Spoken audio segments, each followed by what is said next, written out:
বানাতে লাগবে মাত্র 5 মিনিট। তার মধ্যেই তৈরি হয়ে যাবে ঝটপট দুর্দান্ত স্বাদের ডালিয়ার উপমা। ডায়েট মেনটেন করতে মাঝে মধ্যে রুটি লুচি পরোটা বাদ দিয়ে রেসিপিটি কিন্তু অবশ্যই খাওয়া যেতে পারে। সবার প্রথমে একটা প্যানে 1 বাটি পরিমাণ ডালিয়া দিয়ে 1 মিনিট মতো নাড়াচাড়া করে এগুলোকে নামিয়ে ধুয়ে নেব। এবার ওই প্যানে পরিমাণ মতো তেল দিয়ে কিছু কাজু কিশমিশ ভেজে নিলাম। কয়েক সেকেন্ডের মধ্যেই কাজু কিশমিশগুলোকে ভেজে তুলে নিলাম। এবার ওই তেলে ফোড়নে দিয়ে দিলাম একটা তেজপাতা, কিছু গোটা গরম মশলা আর হাফ চা চামচ সাদা জিরে। ফোড়নের মিষ্টি একটা গন্ধ বেরোলে 1 কাপ গাজর কুচি, হাফ কাপ বিনস কুচি মিশিয়ে দিলাম। হালকা করে একটু নাড়াচাড়া করে হাফ কাপ পরিমাণে মটরশুঁটি দিয়ে দিলাম।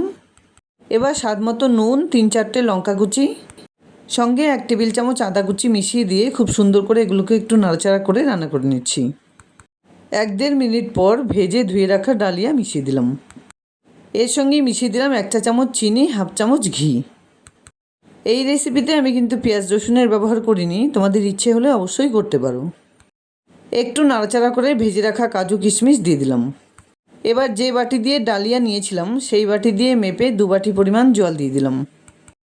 আবারও হালকা করে একটু নাড়াচাড়া করে ঢেকে 2 মিনিট মতো রান্না করে নিতে হবে। তারপর ঢাকনা খুলে একবার চেক করে নিচ্ছি। জল অনেকটাই শুকিয়ে গিয়ে ডালিয়া সবজিগুলো খুব ভালোভাবে সেদ্ধ হয়ে গেছে। ঠিক এই অবস্থায় ফ্লেমটাকে লোতে রেখে আরও 1-1.5 মিনিট এভাবে স্টিমে রান্না করে নিতে হবে, যাতে করে সম্পূর্ণ জলটা এর থেকে শুকিয়ে যায়। রান্নাটা কিন্তু আমার এখানে খুব সুন্দরভাবে হয়ে গেছে। এবার এটাকে নামিয়ে নিচ্ছি।